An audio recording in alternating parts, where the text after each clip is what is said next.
2nd, 2021 to order at 6:45. Roll call, please. Mayor Copeland, Here. Tom Baylor, Here. Kathy Sherman is absent. Jeff Guard is absent. Melina Meyer, absent. Ann Schaefer, Here. David Allison, Here. David Gleason Uh-oh. is absent. We can still have the public hearing.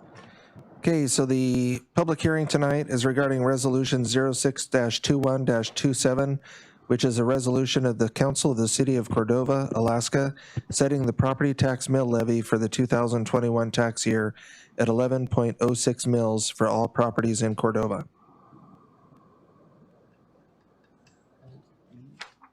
Are we not? So would anyone like to testify in the room?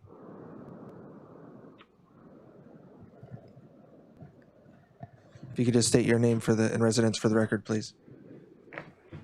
Hi, Alex Russin, 209 South 2nd Street, at least of this moment. I'm not sure what the current mill rate is, nor how this proposal necessarily affects that. But what I would like to say and encourage is my understanding is that near 50% of the property within the city limits of Cordova is exempt from paying property tax. And I just wondered how that came to be. I understand that there's native lands and federal lands and things like that. But I would like maybe to encourage the city council or the manager or the clerk or whoever has the information to maybe provide that to the public just to see where and what the lands are. But I know that the council looks at mill rates every now and then, and you know, I would support the resolution as it's being proposed. And thank you for allowing the comments. Thanks. Okay, thank you. Councilman Schaefer. Can I make a comment? Yes. About that? In our last packet, I think it was at our last meeting, the clerk included a breakdown for the property assessment, like what that the exempt, what that was, the proportions consisted of. So state, city, nonprofit, religious, etc. So there are some like good pie charts and stuff like that. Okay. Yeah. Thanks. That was my bad for missing that, but thank you. No, that's okay. No, that's okay. And for the record, Susan, if you want to add a little bit,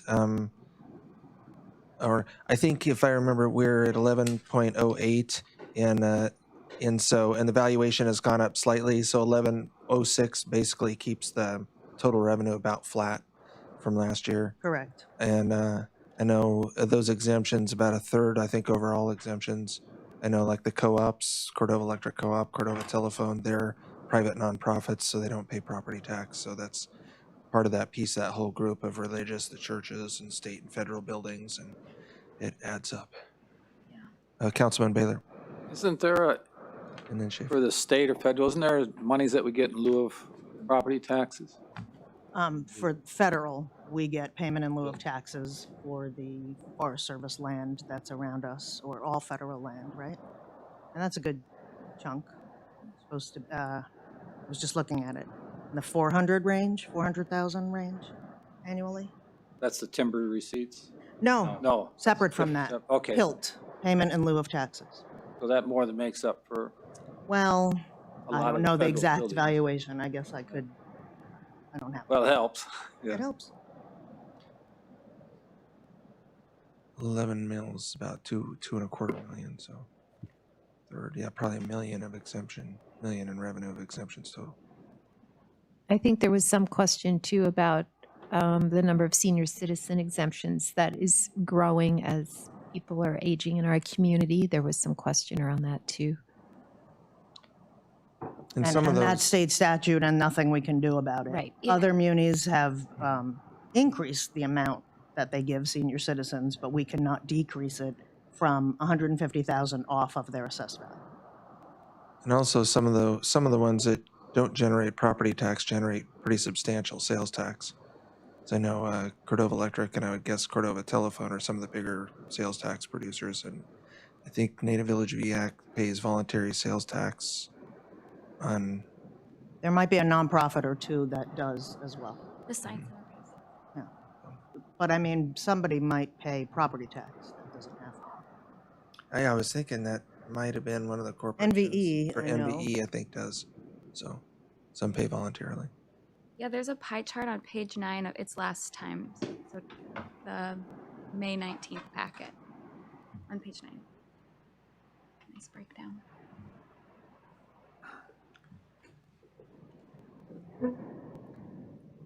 Good questions. Other comments, council? Any other public comments on the property mill tax levy? Okay, I'll recess for about 7 minutes. Watch myself.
This is the public hearing for Resolution 6-21-27, and that's a resolution of the Council of the City of Cordova, Alaska, setting the property tax mill levy for the 2021 tax year at 11.06 mills for all properties in Cordova.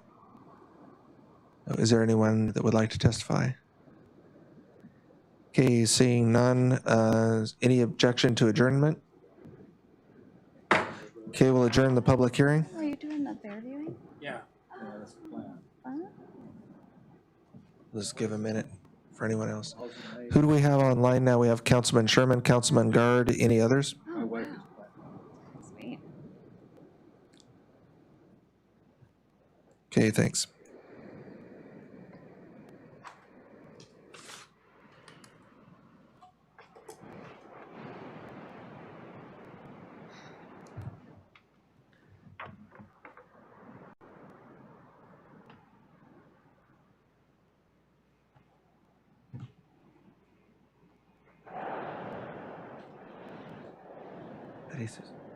Yes. I call the regular city council meeting on June 2nd, 2021 to order at 7 p.m. If you'd like to join me in Pledge of Allegiance. I pledge allegiance to the flag of the United States of America and to the republic for which it stands, one nation, under God, indivisible, with liberty and justice for all. Roll call, please. Mayor Copeland, Here. Tom Baylor, Here. Kathy Sherman, Here. Jeff Guard, Here. Melina Meyer is absent, Ann Schaefer, Here. David Allison, Here. and David Gleason is absent. That's a quorum of council. Move to approve the agenda? Second. Have a motion and a second. Any desired modifications? Hearing none. All those in favor? Aye. Aye. Opposed? Okay, the agenda will stand as submitted. Does council have any conflicts of interest or ex parte communications to disclose? Okay, hearing none. We have communications by and petitions from visitors. Do we have a COVID-19 incident management team report? I do not know. No? Okay, I think they're starting to stand down now, so we might check and we may be able to take that off the agenda. So now's the time for any audience comments regarding agenda items. If you'd like to speak, just if you could state your name and residence for the record, we'd appreciate it. Hello, I'm David Rosenthal, and I live right next to lot 11. And I'm not going to, I sent an email to everybody, so I think everybody knows what I'm talking about. And I'm not going to take much time, but I think that the council should send the whole matter of selling that lot back to the planning commission, send us letters so we all know what's going on, and we can all comment and, you know, weigh in on the matter. So that's all I have to say today. Okay, thank you. Yeah, thank you for your letter and for testifying in person. Other audience comments on agenda items? Okay, seeing none. We have chairpersons and representatives of boards and commissions. Do we have anyone from CCMC Authority Board? Okay, seeing none. School board report?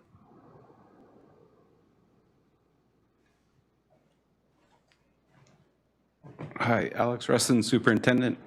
I lost rocks, paper, scissors tonight. Oh, it has been a little while since I've been in front of council in person, so it's good to see everybody. As you all know, we've finished up school a couple of weeks ago, had a, I think, really successful year, all things considered, and lots of support from the community and the council as well. So we are in the early stages of wrapping up some federal reports that we have related to funding and COVID and our federal programs and other sorts of things. We've got a federal programs desk audit happening next week, so we've been preparing for that. Our audit planning is underway as well for this fiscal year. And we had a teacher retire after 35 plus years in the building, Mrs. Deborah Adams. So we're looking to replace her. Not that she can be replaced, but filling the vacancy is on our immediate agenda. So just been looking around to fill that vacancy as well. I think overall, as I said, we had a really good year, and like everybody else, you know, we experienced a lot of stress and a lot of mental strain at times, and for some of us, that's catching up a little bit more so for others. But again, we really appreciate the community support and the council support as we navigated new and uncharted territories this year for our kids. Again, I think by and large, all things considered, the year was a success, and we look forward to reopening next year with a little bit more sense of normalcy and sort of what people are used to in terms of a school day. We do have a 4-day school week planned as part of our calendar, with Fridays being opportunities for a little bit more organized enrichment and remediation, field trips, and kind of partnering with some of our local folks with the Science Center and others to try to really engage kids and do some things that are both fun and academic as well on those Fridays. So happy to take any questions or comments or thoughts you may have for me to take back to the board or to think about as we plan for getting through the summer and starting off next year. Any questions, Councilman Baylor? Yeah, I guess just a comment for Deborah Adams, she will be missed.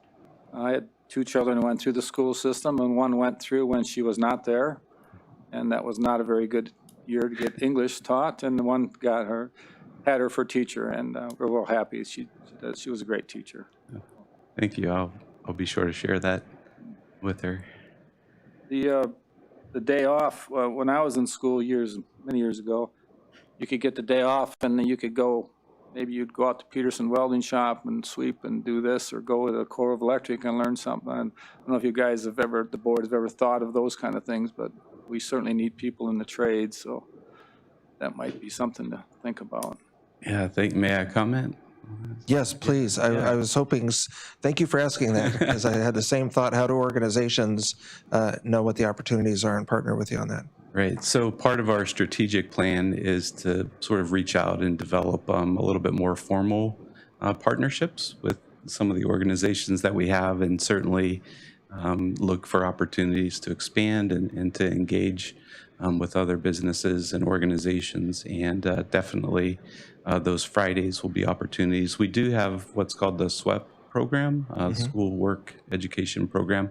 So there are students that come to school part of the day, and then they spend part of the day actually out and about in town working at various locations, Peterson Welding included, as well as the Science Center and other opportunities. And so really looking at capitalizing on those Fridays for opportunities for kids at the high school in particular, as well as, you know, those at the elementary school are definitely on the docket. So thanks for sharing that. Great. Other questions, comments? Kathy or Jeff online? Okay, thank you.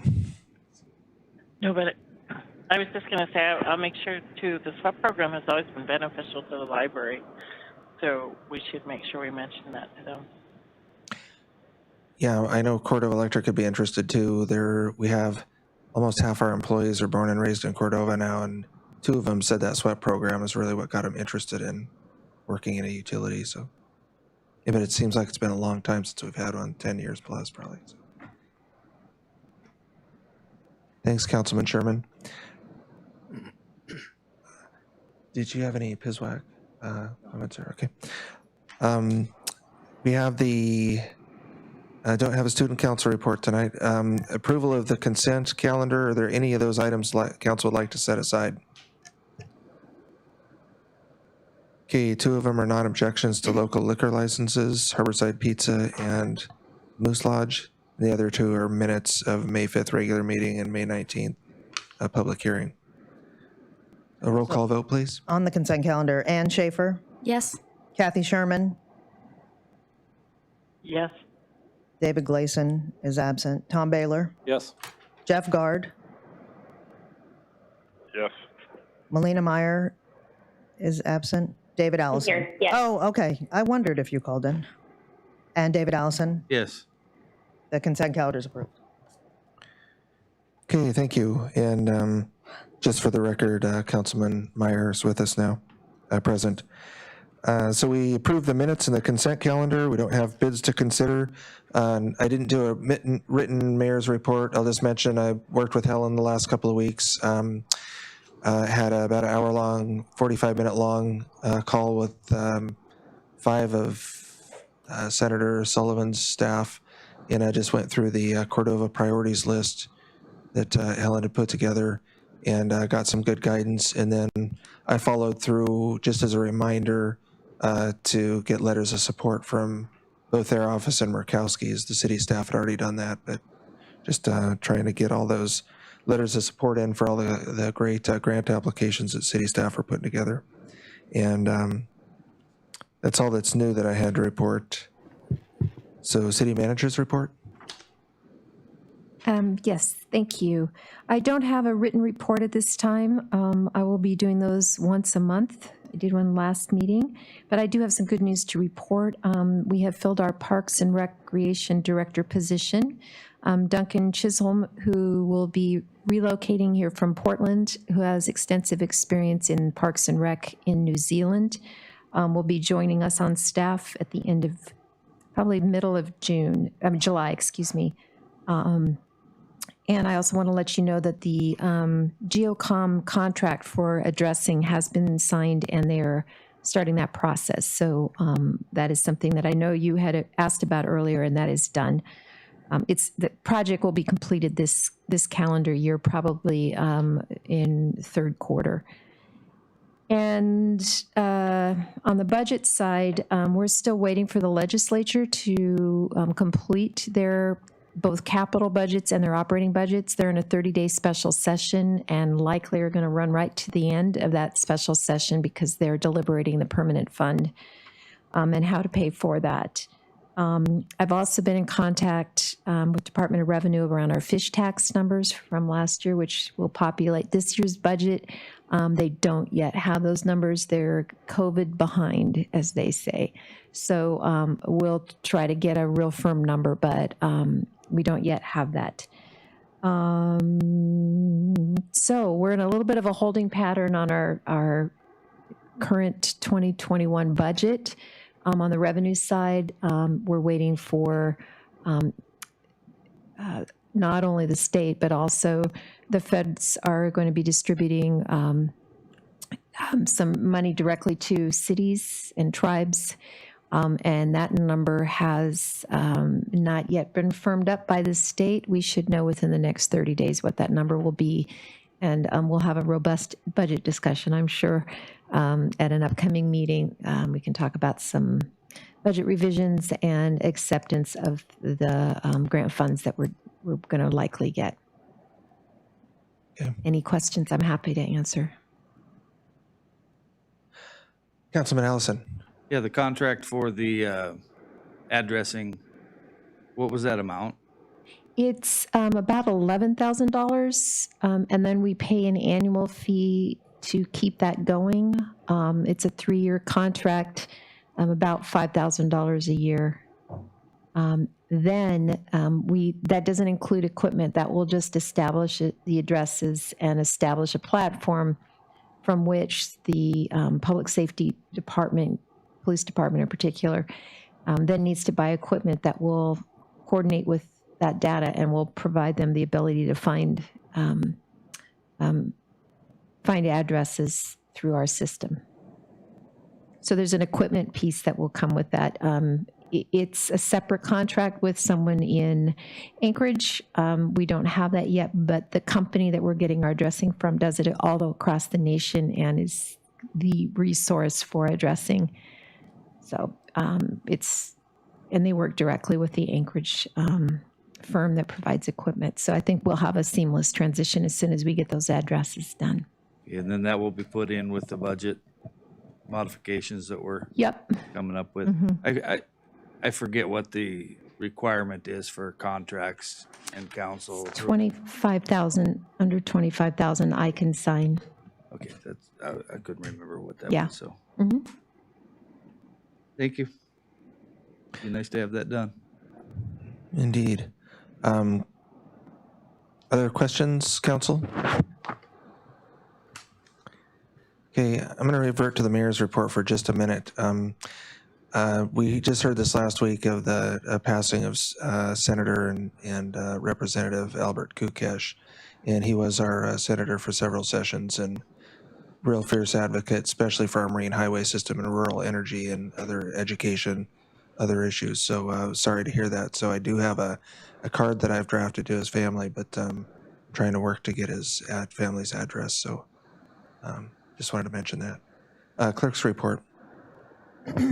I have, a couple of page report in there, so I can answer questions on that. But it's one of the things I mentioned is that RFP for assessing had been on the pending agenda for a while, and I was just waiting for the right time to do that, and this is the right time. So that'll be coming after I analyze what we get back. I'll come with a recommendation, but that'll be a nice time also to have the addressing, and we're needing to go electronic. We're needing to get away from those cards, so that'll be a nice fit whenever the addressing comes in, and maybe GIS and, property tax cards online instead. Hopefully that'll all come together, but unfortunately there may be a budget part of that as well. I will let you know. Questions, council? Councilman Baylor? No question, just a comment. And this has to do with the land disposal. There's mention here, and I'll be also commenting under correspondence, and I'll be talking about it for pending agenda. But it's occurred to me that I think the land disposal process is a good process. I think we have too many people, perhaps on plan and zoning and on council, that really weren't here for the genesis of this process, don't understand why it was put in, don't quite understand some of it. So to begin with, there was a reason that the city manager was removed from the process of selling property, and staff and others, and that process goes from planning and zoning to council, and council makes decisions on policies and process, and ultimately whether to sell or not. And then at some points, they do give the city manager authority to negotiate those sales. So I think we're kind of losing focus on some of this. I'm going to be speaking to it later, but I notice it's here too. So I just wanted to bring that up, that we do have a policy. Those roles it's not necessarily staff to make recommendations, although they clearly, when we have a meeting, discuss it, which I'm going to put forward in pending agenda. But it's the role of plan and zoning and council to make decisions on how this is done. And I'll be saying more about it with the correspondence letter. Thank you. Okay. Other questions, comments, clerk's report?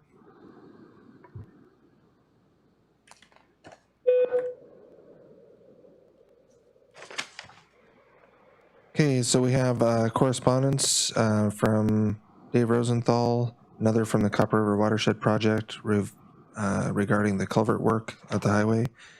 Any comments, correspondence, council? I'll let somebody go first, but I am going to talk. Councilman Allison. Yeah, I'd just like to comment on Mr. Rosenthal's letter. I can't say that I disagree with him a whole lot on any of it. I'm not so sure it needs to go back. We can discuss that when the time comes. But I think we need to get it into our procedures or our policies to notify property owners within a certain area if they're not being notified, especially when we change an available to not available. And I've always said that, everything is available all the time in my opinion, but that's just me. But I think certainly if the RFPs go out, and I don't know what the status is on that for the RFPs, but I think certainly we should notify property owners within a certain area. I don't know what we usually use, 300 feet, or sometimes we notify people and sometimes we don't. I'm not sure why that is. Certainly on a land sale thing, I think that we should be notifying people, and I guess we can discuss whether we send this back to the planning commission or not, but I think certainly with the RFPs, we need to notify people. We need to get it into our procedure and code to require notification at both the planning commission level and the city council level, I think, to make sure that everybody's well informed and has an opportunities. I think in this case that with the RFPs, as long as notification goes out with that, just because we're going out for RFP once again, it doesn't mean we're selling anything. Doesn't mean we've chosen a buyer. All of that is still wide open for any input that we can get prior to that final decision being made, and we got a long ways to go before at that point. But maybe that's some of the things that Councilmember Baylor was going to talk about, a pending agenda to talk about getting some of these procedures firmed up a little bit more, and whether that's put in code or added to our procedures. I certainly think that notification is important in land sale issues. So, Councilman Baylor. Yeah, so I'm going to probably have a little more to say on this. And to start with, the chair of the Planning and Zoning Commission at the last meeting did ask the council for direction on this, which was the proper thing to do on their part. They've sent 2 land disposals, the last 2 residential land disposals they sent to us. We've sent them back, said, no, put this out for the general public to bid on. Don't do direct negotiation. The reason I'm such a strong advocate for that is before this land disposal policy came into being, you either had to know somebody at City Hall, you had to be friends of the city manager in order to buy a piece of property. And then property was being sold, and then the public works director would come in the next meeting and say, why'd you just sell my snow dump? Nobody was talking to anybody. I put requests in with the manager to buy some property, and no, I don't think you've got the ability to develop it. Then he sold some property to the next guy. There was no recourse. So that's why this policy got created. And it's a good policy. It's not perfect. It does need a little bit of adjusting. But I think on the plan and zoning level, and perhaps on council, like I said, I think some people don't have the history of why this was put into place. And Mr. Rosenthal is a good example of why. We had this a lot back when we just sold property. There's no reason on any residential piece of property that we should not go out for bid to the public, period. There's no reason to go with direct negotiations. There's no hurry. And there's very few circumstances on commercial property. I would say the Science Center would be a good example of where it was warranted. Hang on, I'm losing my train of thought there, but I think I've said this, going out to bid is the fair way to do this. It's the only way, in my opinion. When I was serving on planning and zoning, we would do a conditional use permit. I guess the one I can think of offhand is there's a dance studio in town. They wanted to put that in. We notified everybody within 300 yards of that place there that, hey, there's a petition or application to put a dance studio in, because you have traffic, you have noise, you have other issues. Everybody within 300 yards got a notification, and then we publicized it and went out. There's no reason we can't do that with land sales, as Mr. Allison said. We've already have that. I've also heard comments from council people and others like, well, planning and zoning had it on their agenda. City council had it on their agenda. Well, I'm on council, and I didn't know planning and zoning was taking this last one up. And I was traveling, I was busy. I didn't see it till the day of the meeting. So that doesn't always work. People don't always look at the agenda. And I think about it when we, and I say we, the city manager, the mayor, council, staff, when we want something, what do? A good example of that is the equipment for the landfill. Boy, we had 2 or 3 meetings, we had public hearings, staff did an outstanding outreach program. We made sure the community knew exactly what was going on because we wanted that to be voted in. Now we have a member of the public going, hey, I want to be notified. I want to know what's going on. And we sit there and go, nah, too bad. You should have listened to you should have got the agenda. You should have paid attention. That's not our job. Our job as council is to keep everybody informed and be fair about it. So I think and I'll propose this at pending agenda, I think we need to sit down with planning and zoning. We just need to go through, make sure everybody understands why this was put in. I think adding the notification of 300 yards is important. I think the manager had a suggestion when I talked to her, just simply putting a for sale sign on property is a great thing. And I can see where Mr. Rosenthal got the opinion that, I don't know if they told him it was zoned, but they call these things green belts. They call it right-of-ways. They call it different things and different planners and different commissioners. So it's very easy to get the opinion that that would never get developed. And my last point is, we had a very good letter written in the Cordova Times about the shortage of housing. And we've talked about shortage of housing. And part of the problem with the shortage of housing, affordable housing is available lots and affordable available lots. So we are proposing to sell an affordable lot within the city with water and sewer, all utilities, without absolutely any development plan, no written development plan. Why are we not putting that out there to have a house built on? Why are we just putting this out for a storage yard or a shed or whatever? We need housing. And I'm kind of getting out of the business now, but you give me an affordable lot, I'll give you an affordable house. That's the way it works.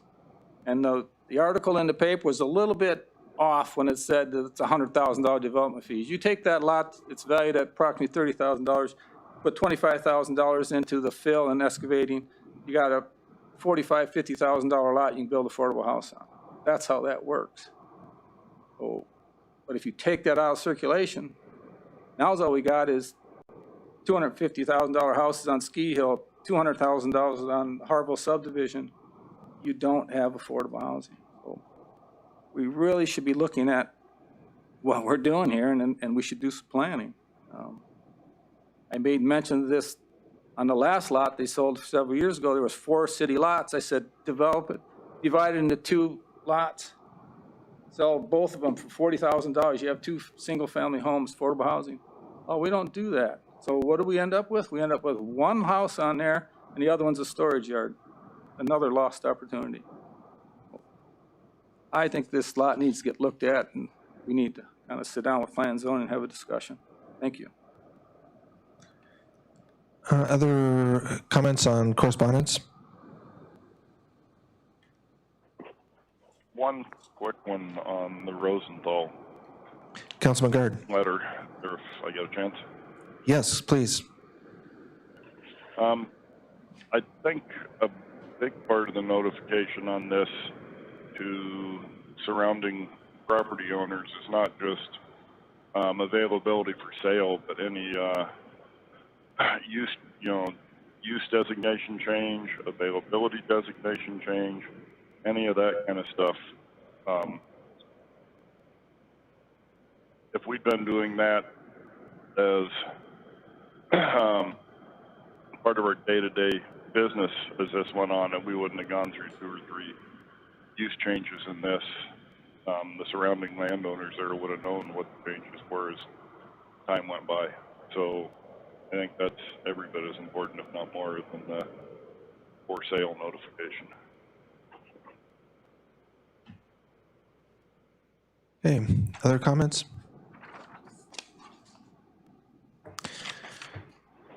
Councilman Sherman. Councilman Sherman. I've just been listening, and I think all of these suggestions are very good, and this has always been a difficult thing for the city to perfect. And I do think that some of the suggestions that have been made by staff and by other counselors um, are good. I think a joint meeting with planning and zoning might be useful, a little work session. But I also think the advertising and notification, and we have these disposals at our means, and no one is going to read the agendas, but they might read the Cordova conversation, they might read the newspapers where we have Cordova conversation ads in the newspaper, and there's lots of other ways on our website to get these things out. And I think it's important we can bring the community into the discussion of how we do solve land disposal and, more importantly, maybe the housing shortage, because that does seem to be kind of a crunch right now for so many people. That's it. Do you mind a quick comment, Council? There's a lot of pieces coming together between the, the addressing, electronic property records, GIS, electronic property tax records, and then the progress staff is making on those. And planning commissions they're imbued with certain powers by the state, actually. So they're a little bit different than some of the other boards and commissions. And I'm just thinking out loud with the new planner coming on board that maybe even some council level training, if there's some staff training for, I served on planning and zoning in Kodiak, and we had a real whiz bang planner there for about, I think 15 or 20 years, had a very organized planning and zoning, just the high level, the basic principles of highest and best use, non-conflicting uses between different zones, especially on the barriers or on the borders between different zones and so forth, just some of those high level issues. And then they ended up being a city manager for 5 or 10 years, so they kind of saw the policy side too. So there's some great resources out there. I know Helen and I've talked about this a little bit, and she has a lot of resources in her network, but it might be a time to just kind of take a high level look and maybe get some council level training there. But just a thought. Other comments on correspondence, Council?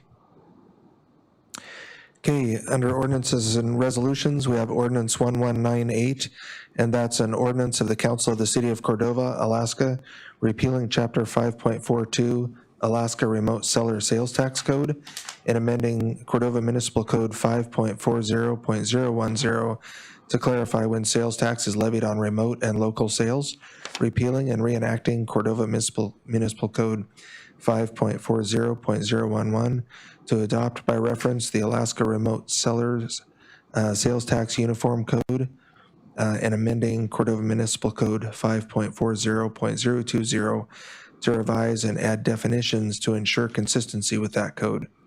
Amending Cordova Municipal Code 5.40.130 to revise late filing and payment penalties and interest to mirror those imposed in the Uniform Code, adding Cordova Municipal Code 5.40.135 to permit repayment plans for delinquent taxes in the same manner as the Uniform Code, repealing and reenacting Cordova Municipal Code 5.40.110 to mirror the audit process and liability for failure to submit returns adopted in the Uniform Code, and adopting an audit protest appeals process for sellers. A mouthful. So moved. Second. I have a motion, Baylor, and second, Schaefer. Would you like to speak to your motion, Baylor? Schaefer? I'm in favor. It's just, bringing us up to, so that we're in line with that uniform code that we passed. It was, I guess, over a year ago at this point, but it was just to make sure that local businesses were on the same playing field as like remote sellers in terms of taxation, collection, and whatnot. So, I'm in favor of this. Yeah. Discussion, Councilman Allison? I'm in favor. Same reasons Councilmember Schaefer had. Councilman Meyer? Same. Councilman Sherman? Yes, I'm in favor. It brings us up to uniform code. Councilman Guard? In favor. Sounds like you're ready to vote. All those in favor? Aye. Opposed? Aye. Aye. Oops, opposed? Okay, motion carries. Next is Resolution 6-21-27, and that's a resolution of the Council of the City of Cordova, Alaska, setting the property tax mill levy for the 2021 tax year at 11.06 mills for all properties in Cordova.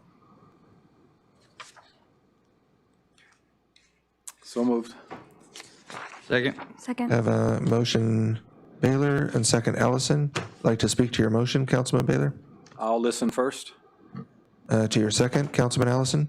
Yeah, we, barring not having any additional information on our budget, this is the amount we budgeted for, and I think it has been commonplace in the past several years anyway to stick with what we budgeted. I would just point out for those of you looking ahead in your agenda that the additional the school is asking for is approximately 1 mil increase. I do not support that at this point in time, so I support the resolution as written. Discussion, council? Councilman Schaefer? Yeah, I'm also in support of the resolution as written at this time. This is what we budgeted, and as the superintendent mentioned at the public hearing, that 52% of residents or property owners bear the burden for the property tax. So if there's not any reason, budgetary reason at least that we know of at this point to increase that amount, then I don't want to place any additional burden. I'm in favor. Any discussion from council online? Councilman Sherman. Councilman Sherman? I'm in favor of the mill rate at 11.06. Okay. Any further discussion? I'm in favor. It's what we budgeted for. Okay. Yeah, I was wondering, it's a levy, so thank you. Any further discussion? Okay, roll call vote, please. Kathy Sherman. Yes. David Gleason is absent. Jeff Guard. Yes. David Allison. Yes. Tom Baylor. Yes. Melina Meyer. Yes. And Ann Schaefer. Yes. Motion carries 6-0. Okay, mill tax levy is set. Resolution 06-21-28 is the next item, and that's a resolution of the Council of the City of Cordova, Alaska, approving the license for a mobile restaurant for Witch Kitchen. So moved. Have a motion, Schaefer. Second, Sherman. Second, Sherman. Would you like to speak to your motion, Councilman Schaefer? I'm happy to support a new business that wants to, come to town. Give some sales tax revenue to the community and also another dining option. So I'm happy to support this. Okay. To your second, Vice Mayor Sherman. Yes, same reasons, in support of the small local business, and I think dining options are always fun. I'm interested in knowing a little bit more, but I'm in favor of it. Yeah. Councilman Ellison. Yeah, I'm in favor of approving mobile restaurants with more information. Both of these applications that we have before us tonight seem to be lacking pretty heavily in details that, at least the last few that I can remember, had when they came to us. You know, we don't know the size of the mobile thing that they're selling out of. We don't know the location that they plan on being and how that affects safety and traffic patterns and such around the town. And I realize that code has those requirements in there, but typically we get those prior to approving the restaurant. In fact, sometimes there's a waiver needs to be, I think the picnic basket is a little bit too big, and we've given them a waiver before for that being too big. I think the other one that was down there by the jump was a little big, and we approved the waiver for that too. I don't think any of us don't want to see these businesses come in and succeed. But before I vote in favor of this, I'm going to need those details. And because of this, I guess I would move to refer to staff until we have a detailed application, including size of a restaurant or size of it, where they intend to be located, and that would be my motion to refer to staff. I'll second that. So we have a, Sherman, I would second that. okay, we had a second from Baylor, but thank you. And then Manager Howarth, do you have a comment? I think one of the dilemmas is that before these applicants put a lot of investment into their plan, they want to know if council would approve this. That's my understanding. It's a little bit of a chicken and egg thing. So I know that at least the one has identified what they plan to sell, the Witch Kitchen, that's there. How big it will be and where it will be, I think is still perhaps a question that we as staff perhaps should have asked for more information about, but as I understand it, there was some concern on their part of, if you don't approve this, we don't want to put a lot of time into creating the facility, getting the state approvals and other types of things. I may be wrong. Sam, is that? I can probably speak to it. Okay, yeah. Susan, I'm sorry, wrong. Yeah.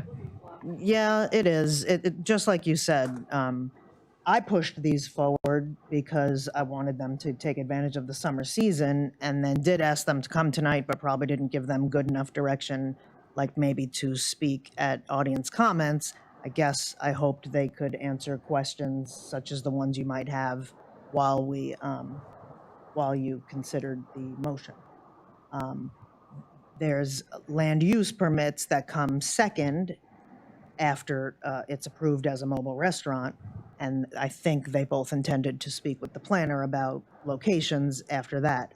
The most important thing I think that council does is approve the fact that it's a mobile restaurant, and our code defines it in a weird way because it's considered mobile just because it has wheels, but I don't think they intend to be a mobile food truck like the way you go to different events.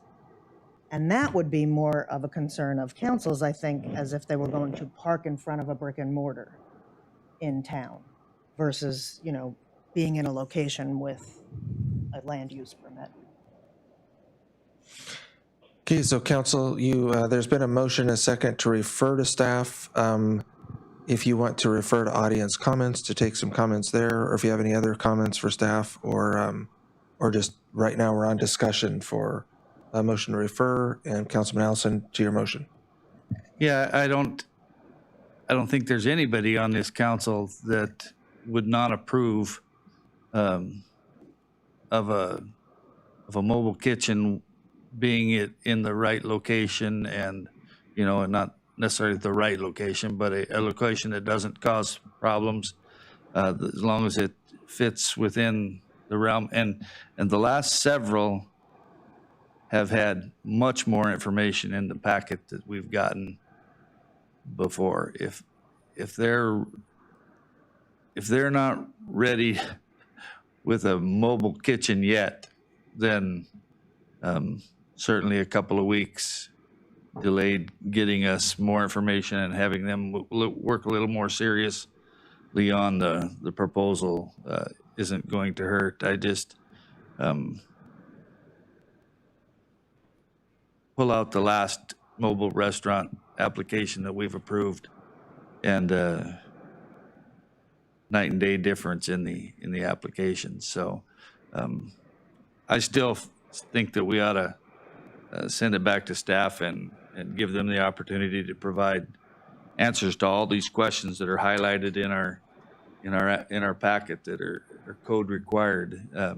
We got to have some answers to some of those questions, and I'm not ready to hear answers tonight and vote on it tonight. I need to have that prepared in advance and in a packet before me. So I think it needs to go to staff. Councilman Baylor, to your second.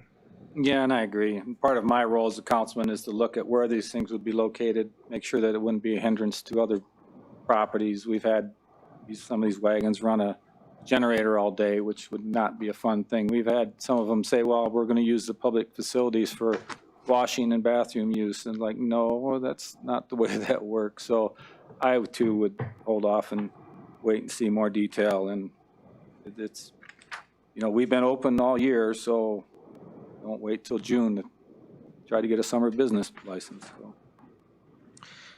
Further council discussion on the motion to refer? Sure, Councilman Sherman. Councilman Sherman. Yeah, I agree completely. And this is going to be my same comments on the next one, but I want to know location, size, detailed drawings. Want to make sure they're not near any competing business in our community. I'm all in favor of it, and I agree too with Susan. I had a discussion with her earlier. Maybe we should, in the winter, when it's slow and quiet, look at mobile.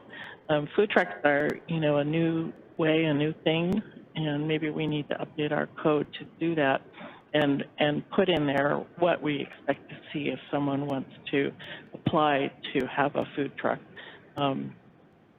You come to us first with all this detail and work it out. Your menu is great, but I want other stuff. So, yeah, I'm not going to be in favor of either of these without more detail. Okay, and just for the audience, it is council discussion and deliberation, so there will be an opportunity if council wants to revert to public comments, they can, but otherwise we'll have audience participation at the end of the agenda where you can speak to items. So other council comments on the motion to refer? Okay, hearing none, all those in favor of referring this resolution to staff? Aye. Aye. Aye. Opposed? Okay, so that's referred to staff. Next item, similar resolution 06-21-29, which is a resolution of the Council of the City of Cordova, Alaska, approving the license for a mobile restaurant for Picnic Basket.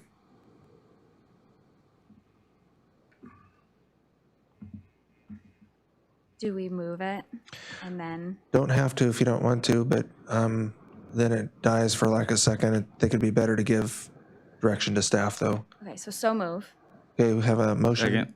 and a second. And I move to refer it back to staff. Have a motion to refer Second. and a second. Second. Okay, I got a second, Schaefer. Councilman Baylor? No, Discussion? same reason as last one. Okay, Councilman Schaefer? Yeah, I'm happy. I'm excited and happy to have more dining options in town. But yeah, I do agree that more detail would be helpful in the application.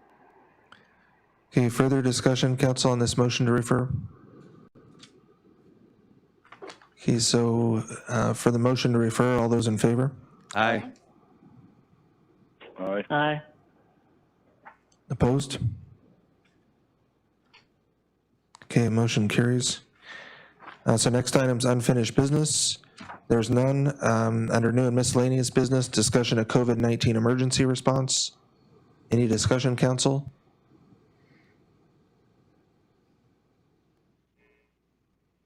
Would you like to see this item stay on the agenda?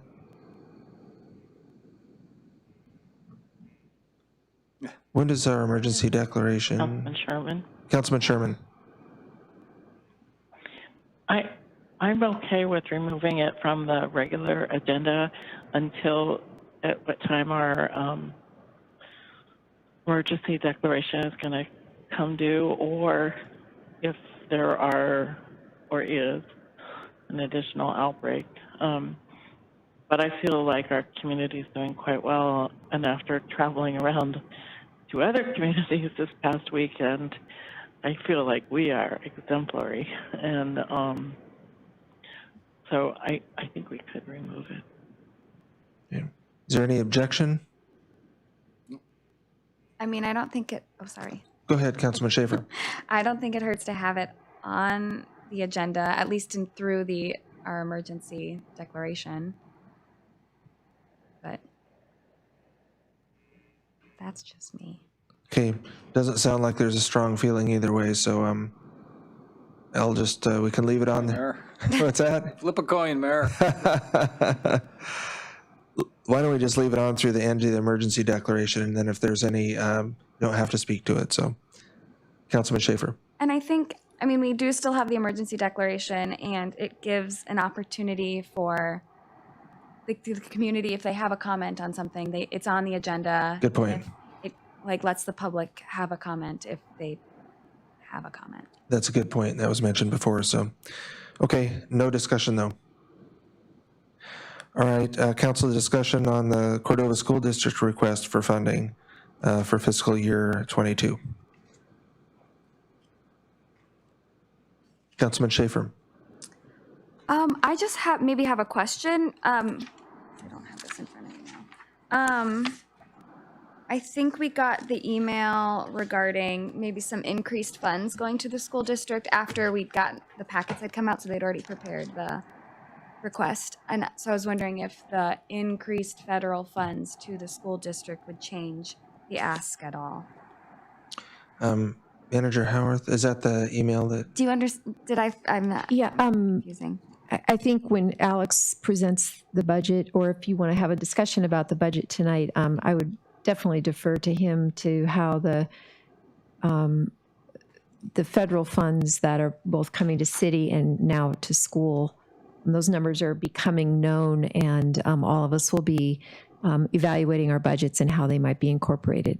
But I cannot speak to the school, but Alex certainly is here to do that. Is that your request? If that's okay. Okay, is there any objection? Okay, Alex?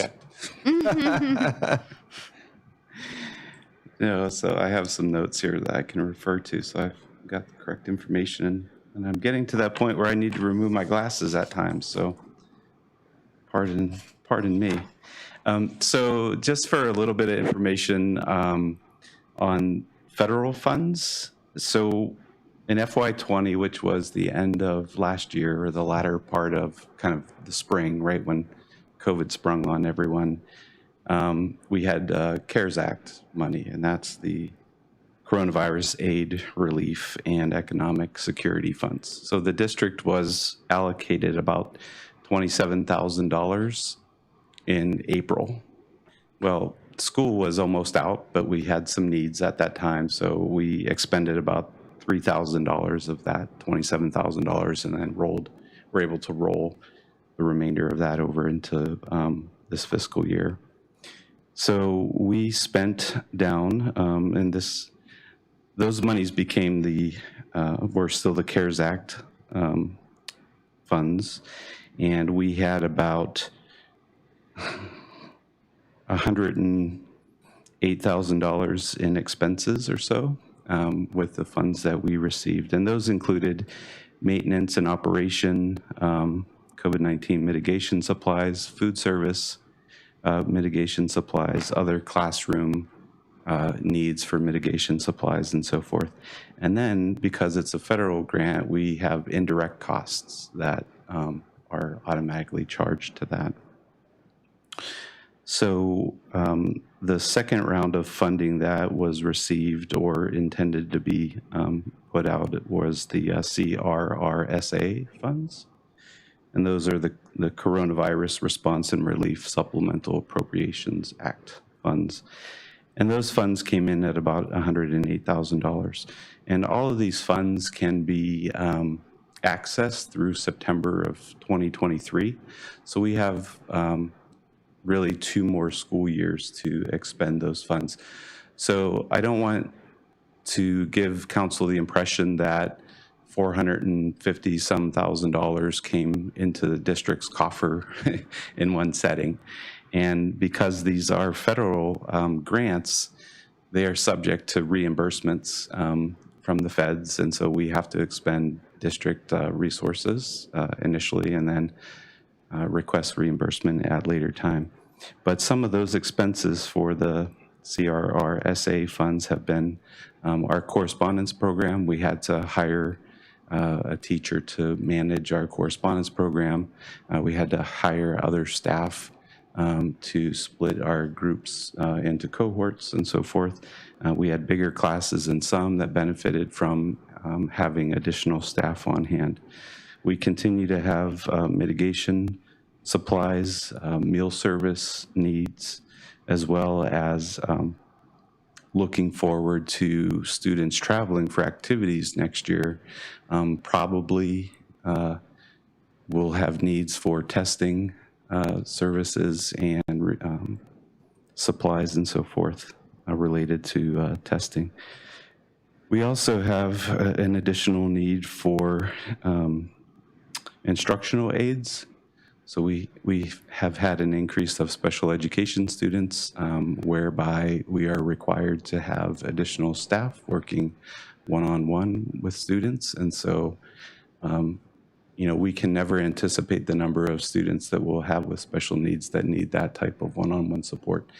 And we may be able to use some of the federal funds on a limited basis to help us cover some of those costs. We have math curriculum purchase in line at $45,000 for next year to help with remediation and recovery and other needs that are related to instructional support for students, as well as a reading curriculum recovery and support for students, you know, coming in at $20,000. As well as those indirect costs that I mentioned, those indirect costs to the district based on the funds that we received or have available to us come in at around $30,000 or so. So long story short, in terms of the federal funds that we get, you know, we're looking at, based on what our needs are, being in the hole about $40,000 or $50,000. Councilman Schaefer? Follow-up question. Thanks for the overview and that summary. I was wondering about the ARPA funds that that we got an email that the district would get about $240,000 in new American Rescue Plan Act funds. So I was just wondering if with that new funding, if that would impact then the budget that, you know, the ask for next year and how that would. Yeah, thank you for that question. Mm-hmm.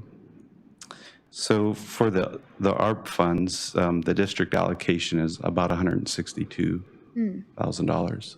And probably I don't know what spreadsheet that you saw or the information that you saw, but you would have seen multiple columns with a breakdown of those CARES Act funds, the CRRSA funds, and then the ARP funds all bundled on one document. And that total sum was about $450,000 or so. So, you know, we've expended to date about almost half of that just with our needs from the end of last year and this year. And so looking forward to next year's budget, you know, we anticipate being having to spend down that money just to meet our needs for next year potentially. most of the needs. I mean, we still, it seems like we have ongoing needs like everybody else, but. Thank you. Other questions, council? Councilman Baylor? Could you give me a quick summary of, you have $150,000 for partial preschool programs in priority 2 and 3 items. Who is requiring those, and what is that? Well, the district has operated a preschool or pre-K program for decades, and lots of people in the community have have gone through that program. Parents that people that are now parents have been through that program.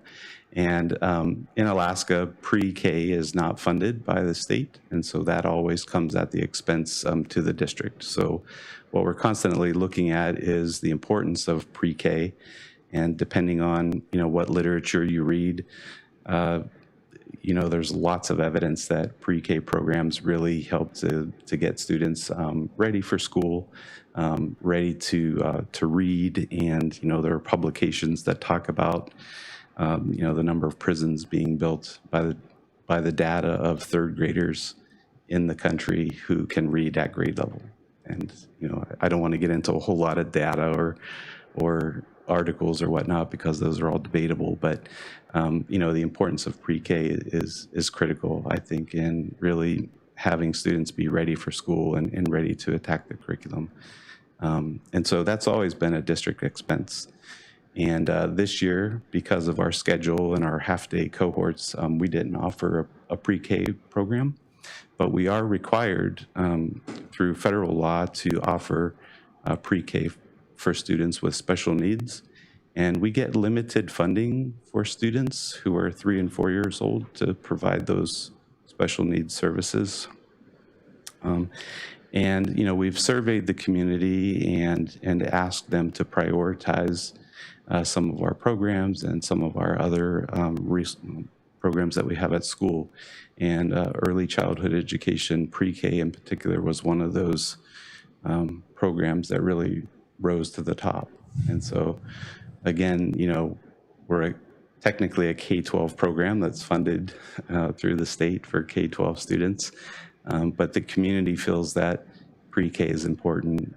It provides an opportunity for students to be ready for school and ready for kindergarten.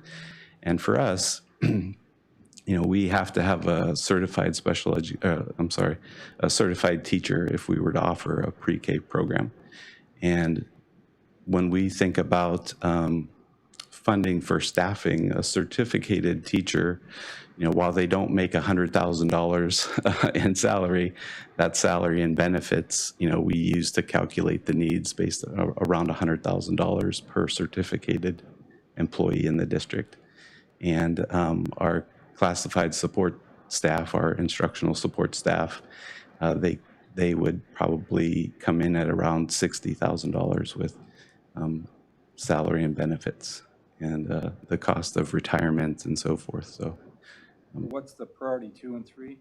So the priority 2, we ask teachers when we start the budgeting process is just prioritize what you need. What are the absolute must-haves to kind of deliver instruction in your classroom for a given year. So we identify those as the priority 1 needs. Priority 2 needs are, it would be nice to have, it would add some benefit to the instructional program, but it's not an absolute must. And then the priority 3 items are sort of the wants. And some of those items include, and we were just talking about this at our last board meeting, in fact, some of those priority 2 and 3 items are classroom subscriptions to the Cordova Times, for example, to be able to have students reading local news and information and accessing those types of resources. Classroom library books or books sets, right, to add value to what it is that the teacher is doing in class. So those are supplemental types of things, lab equipment at the high school to be able to do a variety of labs in chemistry and so forth. So. Yeah, both my kids went to school here, and I don't recall ever having a preschool option here. But do you find that our third graders are falling behind because they don't have, well, I guess you're saying they do have preschool, so third graders aren't falling behind. Tom, Okay, could you thank use, can you, I was going to ask you to use your mic, Tom, for the councilman online. Oh, sorry. Okay, Yes, please, it's very hard to hear. okay, Councilman Sherman, or others online, did you have questions for Superintendent Resson? But I was gonna ask Mr. Baylor to repeat his comments because I could not hear. I'm sorry. Yeah, I guess I said both my kids went to school, and I don't recall a preschool program being available. So I'm not sure when that started. And I just questioned too, does he feel like our third graders are falling behind with the national statistics if we don't have preschool? Okay. Further discussion or questions, council? Okay, thank you. Councilman Sherman, sorry. Councilman Sherman. I was just going to ask real quickly, I'm a big fan of the pre-K schooling. My child did not benefit from it, but I'm still a big fan of it. But isn't there proposed federal funding to assist with pre-K in the works potentially? And I just throw that out for discussion, I guess.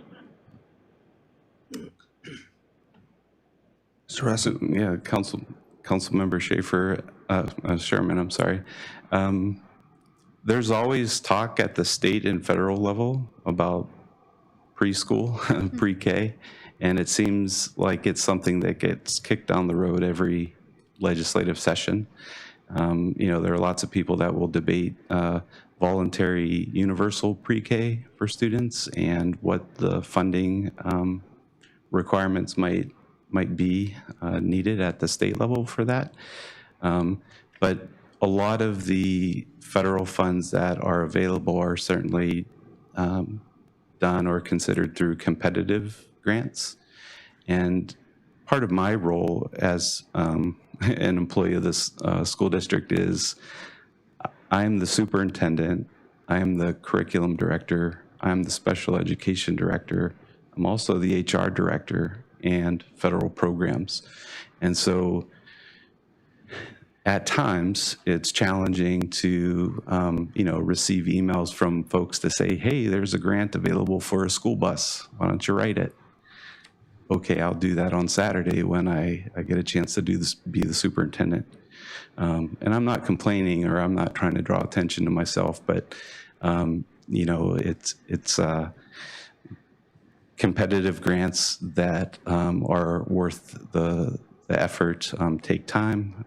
You know, we have to sometimes co-op and work with other school districts to try to get resources and so forth. So, Councilmember Sherman, I'm not exactly aware of anything at the federal level regarding pre-K schooling, but I certainly know that that's a conversation at the legislative level.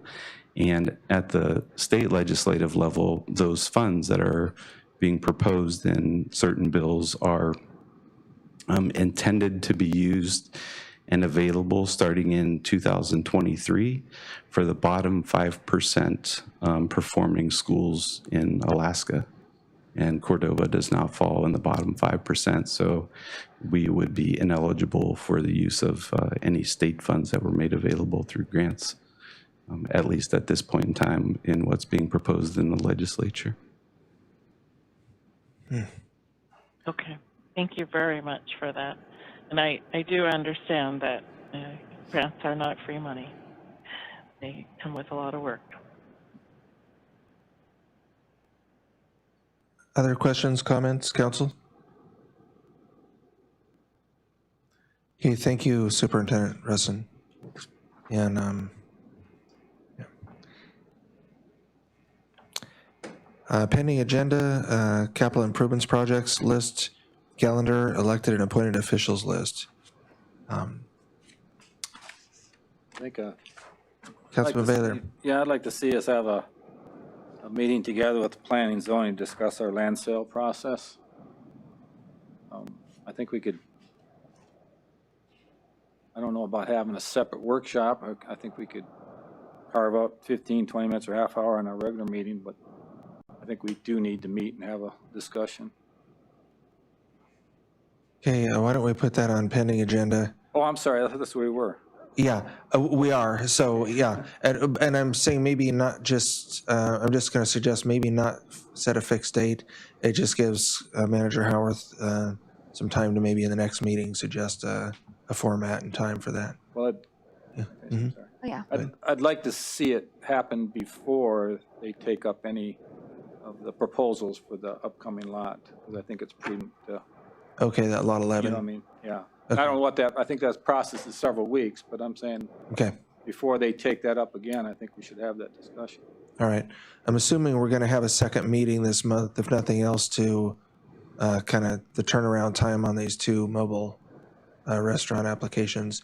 And thank you for holding on. We're going to be at audience comments very quickly here. So other pending agenda items? Councilman Schaefer. I was just going to say that we do, on the pending agenda, under future agenda item 7, we have a city land management disposal at all, including disposition of proceeds. So it could be, like, that could just be one Okay, discussion we'll underline that's that. been on. Yeah, I And, remember having that on there and talking about, like, the process and making sure everyone's on the same page about it. I think it just became real. Yeah. Okay, great. Yeah, so That doesn't even grow our there it list. needs a bold, maybe. But I think if we, like I say, I would like to see that before another Yeah. land sale gets Okay, taken up. makes sense. And so is council agreed we want to have a second meeting this month? Councilman Allison. Yeah, well, I think we have to approve the school budget at some point in time this month, because this is the end of That's their right. end of the year, so, yeah. Okay. Councilman Sherman or Councilman online? Pending agenda? No, Okay. I was just gonna, this is Councilman Sherman, sorry. I was just gonna suggest, I thought maybe under resolutions ordinance on pending agenda, number 3, resolution 12, 2045, requesting the state adopt and enforces quarantine and isolation procedures. I think we could remove that, don't you? Yes. Is there any objection, council? No. Okay, hearing none, we can strike that. Thank you, Vice Mayor Sherman. Okay, hearing no others, audience participation, and I want to thank you for holding on. I apologize kind of for the process when you see an item that you're interested in come up on the agenda and council discuss it and move on it. But the audience comments on agenda items at the front of the agenda is the place to speak to those. But this is the other place to speak to them. And I think you heard the meeting tonight, but I encourage you to speak now if you'd like to, and it just helps the council here. So yeah, you can come and just state your name for the record and your residence. Alex Russin, Superintendent, 209 South 2nd Street. And I just wanted to extend the offer that at any time that council members or even staff have questions or want to know more about the district operations and finances and instruction and whatnot, feel free to come to the office or give me a call or send me an email, and I'd be glad to provide any information that you might want or need. Okay. Thanks. Well, thank you for having all that detailed information and breakdown and everything available. That helps. Yes, please. You can just come up to the microphone here so our councilman online can hear, and then just state your name and residence for the record, please. Hello, my name is Brooke Stewart, and I'm the one with the kitchen, the mobile kitchen. And I've been here less than a week. So I wrote that on my cell phone. My computer just came from the barge. Thank you, Susan, for encouraging me to participate. My partner works for the Forest Service. I think his position is taking care of the cabins on the islands. We're really ecstatic to be here. And we've been fascinated by Alaska for a long time. So we're excited. And I purchased this food kitchen, commercial kitchen. It's actually 18 feet by 6.5, so it's not very big. With the hitch, it's about 20 feet. I do have photographs and video of the inside, and plan to do an inspection with the with Anchorage pretty soon, as soon as I get all my stuff out of it. But yeah, I purchased that because I have a sauce business existing that I started in officially 2021, January 1st.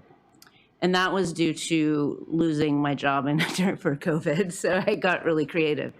And then, so this Alaska, I don't need to go into all the details, but this Alaska move prompted me to call around looking for a commercial kitchen space so I could sustain what I'd worked for. And I wasn't able to find one. So I pretty much sold everything I had and put a loan. I took a loan and I bought this kitchen. Yeah. So I have a commercial kitchen to do my sauce business. And then we have a few chef friends who got excited and wanted to help make it available to the community for like a restaurant. And I am completely open to ideas. I certainly do not want to be an outsider stepping on anyone's toes. I'd want it to be an asset and for serving the community more than just the tourist festival is very interesting to me. Justin, who you'll probably meet, he's from Olympia, and there's like a big mushroom community. So we're excited about that.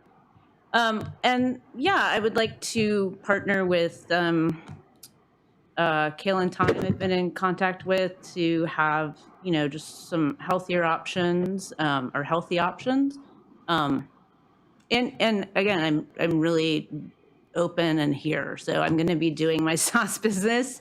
And then if people feel like they want that, I can also open it up to do for chefs who are local who might want to do an event, like if they want to rent it or if they're wanting to make something. So yeah, it could just be something the community could use. And I can give you more detail as I have my computer. Okay. Yeah, so if there's any questions, I can give you my email or input. Okay. Yeah. All right, great. Well, welcome to Cordova. Thank you very much. Thank you. Thanks. And I think you heard the council supports businesses. Oh, yes, I really appreciate and that. kitchens. Thank you Just need a little more clarity on what you have in mind. So, all right, thank you very much. Thanks. Mm-hmm.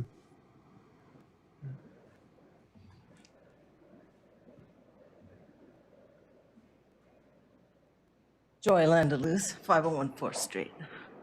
So, the picnic basket, which is what I call it, has been a workhorse and a tax collector for a lot of years. We bought it from Joanna Carlson, who was at the Baptist Church location for, I think, 4 years before we bought it. Ben was there for 4 years. Ben sold it to Ted and Kate. And they are the owners. Fork and Spoon is the business. They were at that location for 1.5 years, and they did not open last year due to COVID.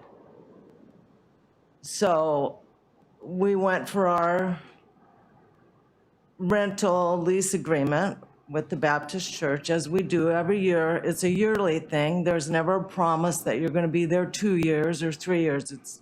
It's year to year, because I remember having problems with that when we bought the business from Joanna Carlson, because it was an expensive business. And when you don't own the property that your business sits on, that can be not a great investment. So we worked with the church for years and it was no problem. I went this year and they have promised that rental lot to another food wagon. And Fork and Spoon will not be. And Ted and Kate are both, due to COVID, they have taken full-time jobs at the hospital. So why am I involved in this at all? Because I'm the bank. So I'm trying to help out now and scramble to either buy a piece of land or lease a piece of land, one or the other. But I came in to talk to Sam, which I thought I would just do. And I was told that I had to come here first to get approved for a mobile wagon that, I mean, literally has already been in business for many, many years. But I guess now that we've lost our home, we have to reapply like a new business. At least that's what Susan told me, so that's why I'm here. It's still the Fork and Spoon, but I would like to combine in the new license somehow, as I don't know how. I mean, if it goes forward as Fork and Spoon, there is a lot of cost. These licenses, the DEC, insurance, just that is a few $1,000s that if you don't want to spend a few $1,000s if you're not going to get approved. So I guess that's why I was hoping, but as Dave Allison said, there'd be no reason why you wouldn't get approved. There's nobody on council that wants to not approve a food wagon that's already been collecting taxes for a very long time. It has done a lot of business over the years. So. Okay. Anyway. All right. Well, thanks, Joy. So a couple weeks to beat the streets and maybe come up with some locations and councils. And it's 19 feet, 3,000 pounds. Okay, great. But I mean, those stats but the history of the business, I mean, it's true, it did win a Chamber Beautification Award, that kind of stuff, I mean. Okay, great. And those pictures, those are Cordova Dreamers in those pictures. Everybody in those pictures you see had a dream. Okay, great, thank you.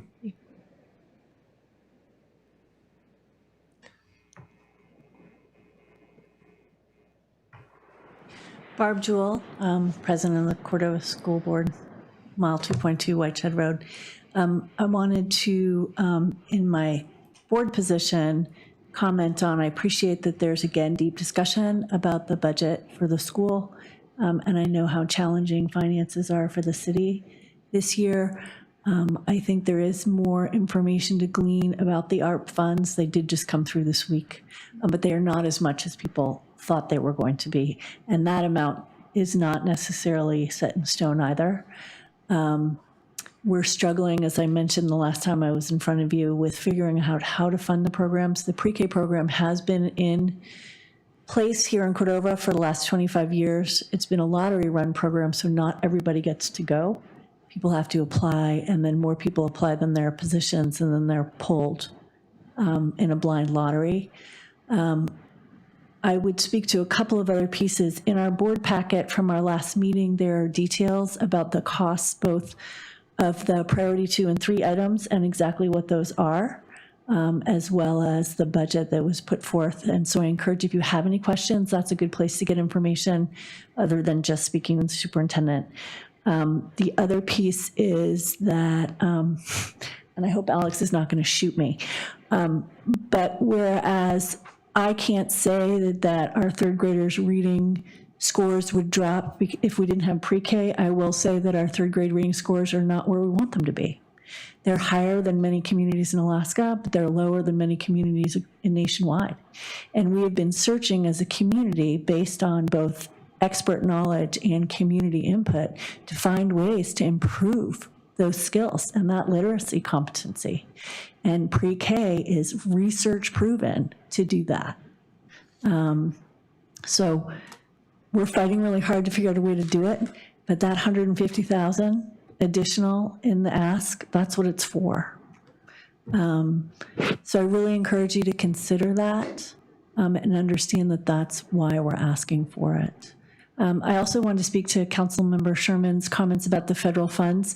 So in the federal conversation, there is talk, President Biden is definitely talking about wanting to fund pre-K. But even if they were to decide that in this year, those funds would not come through the federal budget for 18 to 24 months. That's a very long budget cycle. So whereas that's something to be hopeful about, we also are trying to plan for the next couple of years here. One of the things we run into when we're scrabbling for funding or even looking at grants is that those aren't sustainable year to year. So how do we hire a teacher and maybe only have them for 9 months? I'm often more willing to take the risk, but I don't have to hire them or let them go. So those are some of the things that we're struggling with and that I wanted you to be aware of. In my personal community member hat, I would like to say that I appreciate the conversation about planning and zoning. I remember some of those conversations that Councilmember Baylor is talking about in terms of how decisions were made previous to this process. And I also really support your proposals to make sure that neighbors are informed of land sales and disposals. I think other communities, and when I lived in Anchorage, they would post notices in the neighborhoods on signposts and fences, and they really let people know when a piece of property was going to be disposed of. It looked like there were some good ideas generated in the city clerk's report. So thank you for that consideration and conversation. Okay, thank you for your comments. I don't think there's any audience left to comment, but thank you for your audience comments. So we'll go to council comments, and I'll start here in the chambers. Councilman Allison. Yeah, I just appreciate the willingness of those in our community that are willing to invest in the community and bring their talents here. I certainly believe everybody here at the council table supports those things.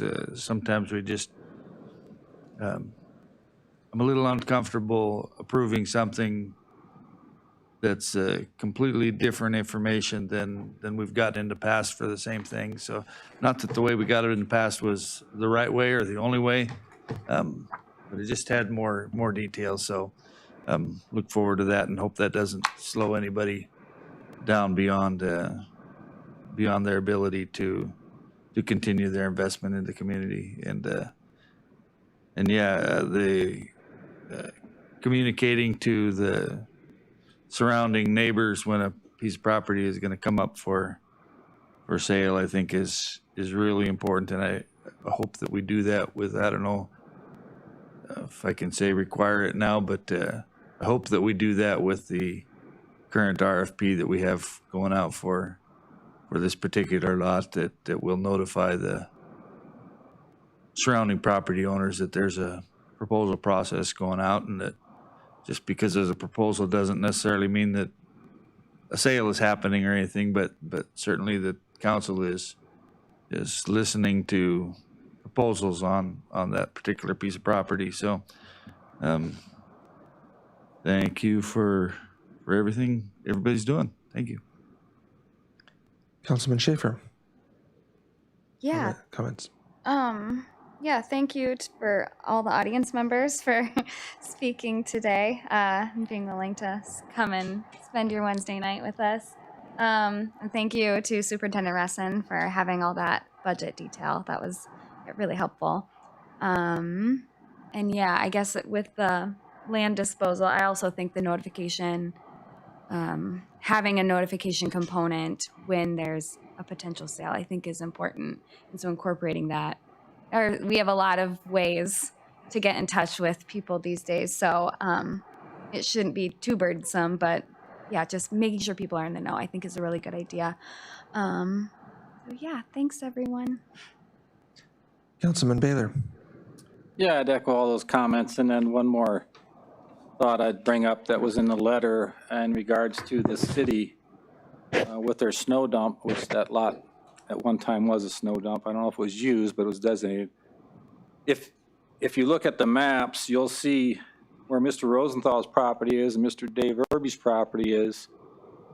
The city plows right across both of their lots. I mean, they take a wide swath. So they cross over their lots to push that snow into the city-owned land, I would say, the pond and stuff. Now, it benefits both parties, don't get me wrong, because it clears their cul-de-sac and it gives the city a place to go.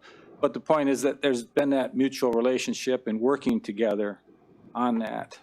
And I think that's another little bit of salt in the wound, like, you know, I'm working with you, letting you go across my property, but you're telling me that, well, too bad you didn't know about the land sale, you know, so that again is another whole reason. And it's an amicable situation. Like I said, it works out really for both parties, and the city does a great job. They kind of clean up that area for them, and but it's just another example. And who knows, you got a different landowner there, maybe they wouldn't be so cooperative, but just another valid point that he brought up.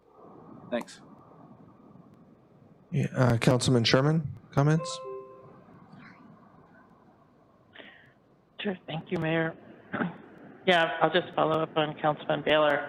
I think that all comes down to good communication, good record keeping in terms of the city. And I think with land disposal, we just need to do due diligence and be consistent. So I'm excited about the fact that we could have maybe a work session with planning and zoning and really clear this up for maybe time memorial. I wanted to commend Susan for a pretty good packet tonight. There was tons of information in there that I know she was responsible for. I really appreciated the mill rate scenarios. That's only my second time doing this, and that's very, very helpful, so I appreciated that. And I wanted to congratulate Helen on moving forward with adjusting, and I mean, it was like, that was great and very exciting, and we can move forward, and lots of stuff can follow through after that as well, so that was really good. And I just came back from visiting the Kenai, Homer, Seward, Kenai Peninsula, Cooper Landing, and I still, you know, come home and am grateful for all that we have in our community, and I feel very privileged to live here after visiting other places. So that's all for me.